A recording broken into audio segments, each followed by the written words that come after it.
week 13 of the fantasy baseball season, and here's a few hitters I looked at off the wire this week. The first hitter, Alec Burleson of the St. Louis Cardinals. So Burleson, he's been on the list a little bit on and off this season, but right now he's been on a tear over the last couple weeks. On the year, 12 home runs, 32 RBIs, 31 runs scored, 5 stolen bases, a 281 average, and a 316 on base. But the last couple weeks, 4 homers, 9 RBIs, 3 stolen bases, 12 runs scored, a 311 average, and a 354 on base. So Burleson playing every day for the St. Louis Cardinal team. This is the last chance for owners to go out there and get him. Only available in 52%, and he does a little bit of everything as Burleson. He has power, he could steal some bases, he's showing batting average, and he's a big pickup this week. June 19th at the Marlins, 0 for 5. June 20th versus San Francisco, 2 for 3, 3 runs scored. June 22nd versus the Giants, 3 for 4, 2 homers, 5 RBIs, a stolen base, 3 runs scored. And June 23rd versus the Giants, 2 for 4, 2 RBIs, 2 stolen bases, a run scored. So right now, he's doing a little bit of everything for fantasy owners is Burleson, and he qualifies at first and outfield, which obviously is good versatility as well. The next hitter, Brian De La Cruz of the Miami Marlins. De La Cruz, he's a hitter that's going to have his weeks, and then there's weeks he's not going to do much, but De La Cruz is having a solid year. On the year, 14 home runs, 35 RBIs, 35 runs scored, a stolen base, a 248 average, and a 298 on base. So De La Cruz is going to show power. Like I said, he's a streak hitter, and he's going to have slumps and then weeks where he breaks out like he did this week with a big week showing the power. June 19th versus the Cardinals, 1 for 4, homer and RBI. June 21st versus the Mariners, 3 for 4, homer and RBI. June 22nd versus the Mariners, 0 for 4. And June 23rd versus the Mariners, 1 for 4. So right now, this Marlin team obviously going nowhere once again. They're going to play all the young guys. And De La Cruz, over the last couple seasons,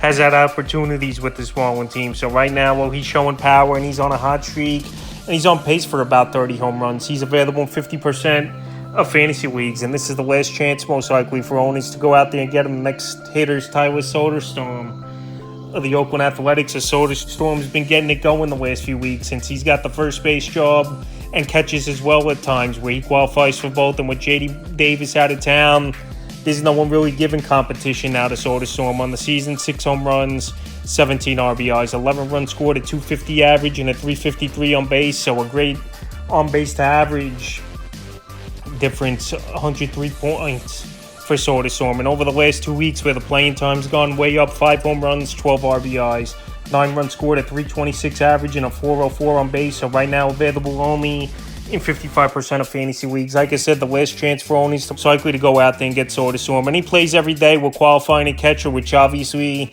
is a big thing in fantasy baseball. June 19th versus the Royals, 1 for 4. June 20th versus the Royals, 0 for 3. June 21st versus the Twins, 2 for 2. A run, 3 RBIs. June 22nd versus the Twins, 1 for 3, a homer, an RBI. And June 23rd versus the Twins, and that one, 0 for 3. So Soderstrom, he's going to show some power. He's got some decent average. He's one of the top prospects in the system over the last few seasons. And this A team, obviously it's the youth movement, and they're just going to play these younger players, especially after we saw them get rid of veteran J.D. Davis. With Soderstrom, it's his job at first base. So he's definitely a solid ad this week. And he's qualifies as a catcher, which is a big part as well. The next hit is his teammate J.J. Bleday of the Oakland Athletics. So Bleday available in 73% of fantasy leagues, and he was acquired in the A.J. Puck deal a couple seasons ago. On the year, 11 home runs, 28 RBIs, 35 runs scored, a 256 average, and a 341 on base for Bleday. But the last couple weeks, 2 home runs, 5 RBIs, and 9 runs scored with a 327 average and a 421 on base. So Bleday's doing a little bit of everything for this Oakland Athletic team. He's getting the everyday opportunity, batting second in this lineup. And like I said, it's the youth movement and the rebuild mode this A team's been over the last few seasons. And Bleday, he's definitely someone they have confidence in, and they're running him out there every day is this Oakland team. And he's going to get you some power. He's going to show some batting average, and he could be decent in 12-team leagues or deeper. June 29th versus the Royals, 0 for 4, 2 runs scored. June 20th versus the Royals, 0 for 2. June 21st versus the Twins, 1 for 4. June 22nd versus the Twins, 1 for 3, a homer and RBI. And June 23rd versus the Twins in that one, 1 for 3. So Bleday's playing good baseball right now for this Oakland Athletic team. Available in 73% of fantasy leagues. And if you need an outfielder and someone who's been pretty reliant, he's someone to add this week. Next hit is Jared Kelenic of the Atlanta Braves. Kelenic starting to get things going, and now an everyday player for this Brave team, available in 65% of fantasy leagues. A former top prospect in the New York Mets system. He was in the Edwin Diaz trade a few years ago, and it just didn't work out with him with Seattle, and then traded to the Atlanta Braves in the offseason. On the year, 7 home runs, 21 RBIs, 23 runs scored, 2 stolen bases, a 269 average, and a 314 on base. But the last couple weeks for Kelenic, 4 home runs, 9 RBIs, 7 runs scored, 2 stolen bases, a 304 average, and a 360 on base. At Kelenic, he could do a little bit of everything. He could steal some bases. He could show some pop. Yes, he's going to strike out a whole lot, but he's the table setter and leadoff hitter right now for this Brave team, with obviously Acuna out for the season now. June 19th versus the Tigers, 1 for 5 in that one. June 21st at the Yankees, 2 for 5, a run, an RBI. June 22nd at the Yankees, 1 for 3. And June 22nd at the Yankees, 1 for 3, a homer, 2 RBIs. So this Brave team, they're starting to get things going now, winning 8 out of 10 ball games. And Kelenic's definitely been a big part of it. And to be in a lineup with all-star hitters like Austin Riley, Matt Olson, Ozzie Albies, Michael Harris, Marcell Ozuna, he's just going to get the opportunity to get good pitches to hit, even in the leadoff spot, is Jarred Kelenic. And right now, they're maximizing his potential in the leadoff spot, I believe, is Atlanta. And definitely a solid hitter to hit this week. The next hitter is Novo Marte of the Cincinnati Reds. So Marte available in 75% of fantasy league after getting the 80-game ban. But the only thing he's definitely struggled mightily right now is Marte in AAA. So a few days, he'll be off. June 27th, he's eligible. And most likely, he's going to be the third baseman, it looks like, for the Cincinnati Red team. Even though in 10 games in the minor leagues, a 156 average, 13 strikeouts, and he didn't get much going. So right now, maybe going back to the majors can help him, or maybe the PEDs definitely help Marte in a big way. But he's a big-time prospect, number 28 in all Major League Baseball. And last season, in 114 at-bats, he showed what he could do. 3 home runs, 15 RBIs, 15 runs scored, 6 stolen bases, a 316 average, and a 366 on base. So Marte, he's a 5-tool type of player. He's done it throughout his minor league career. But like I said, the PEDs definitely are a factor. And we'll see now when he gets the opportunity, if he comes right back into the majors as a starter right away, June 27th for this Red team. Could play good for Cincinnati. So right now, Marte is a wild card kind of.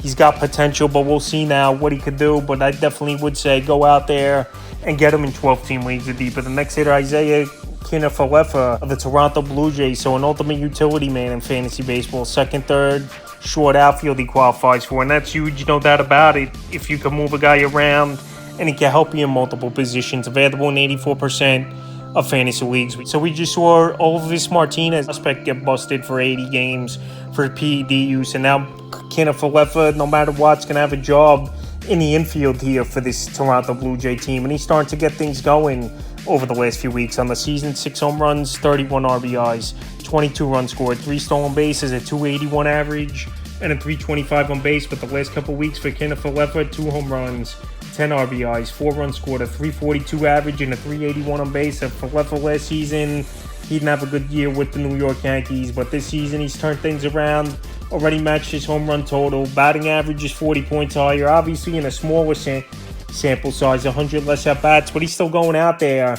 and he's getting the job done. And he's been leading off of late as well for this Blue Jay team. June 18th versus Boston, 1 for 4 in RBI. June 19th versus Boston, 1 for 3 a run. June 21st at the Guardians, 2 for 3. June 22nd, 2 homers in this one at the Guardians, 2 RBIs, 2 runs scored. And June 23rd at the Guardians, 1 for 5. So Falefa, I think he could be a decent add-in for fantasy owners. He's getting the everyday job now. A lot of struggles in this Toronto offense, and now they've put him off at leadoff over the last few games. So right now, with everything going his way, he's playing well, and he's qualifies at all those positions. Second, third, short, and outfield. He's definitely a good add this week. Next hitter, Joey Lofido of the Houston Astros. So Lofido, one of their top prospects in the system. And he had 13 home runs in the minor leagues early on in the season. But now he's had a couple stints in the majors and now back up once again late last week. On the season, 1 home run, 7 RBIs, 6 runs scored, 2 stolen bases, a 348 average, and a 388 on base. So Lofido, he's going out there and he's made the most of his opportunity with a good batting average. Not showing as much pop as he did in the minor leagues, but someone who's definitely getting an everyday chance. Even with Kyle Tucker out, I think Lofido's still going to find at-bats for this Houston Astros team, and he's been playing well. So since he returned from the minors, June 21st versus Baltimore, 3 for 4 run, 2 RBIs. June 22nd versus Baltimore, 1 for 3. And June 23rd versus the O's, 1 for 3 in that one with a stolen base. He's going to bring some stolen base prowess. He's going to show some power. And so far, the average has been surprising as well for Loperfido. And he's got some good matchups coming up this week as well. The Rockies pitching staff isn't that good. And the New York Mets starting pitching staff as well is pretty shaky. So he's available 90% of fantasy leagues. And he's definitely a good ad this week. The next hitter, Ben Rice of the New York Yankees. So one of their top prospects in the system is Ben Rice. And he was added in 22% of fantasy leagues, but he's still out there in 78% of leagues. On the year for Rice, in only a few games that he's played, 5 for 17 so far, a run, an RBI, and a 333 on base. So Ben Rice, he's going to verse righties for this New York Yankee team. They traded for J.D. Davis yesterday, where he's going to verse lefties and platoon at first. But Ben Rice, like I said, he was a prospect in the minor leagues, and he showed good power for this New York Yankee team. And he's going to platoon right now, but also with Giancarlo Stanton out, I think more at-bats at the DH position for Rice, or even J.D. Davis, and keeping Rice at first to help. And also another big thing is he's playing first base, and if he does play most of the week, he qualifies a catcher as well with his Rice, which is good. June 19th versus Baltimore, 1 for 3 in RBI. June 20th versus the O's, 0 for 1. June 21st versus Braves, 0 for 3. June 22nd versus the Braves, 1 for 3 a run. And June 23rd versus the Braves, 2 for 3. So right now, Ben Rice getting the opportunity.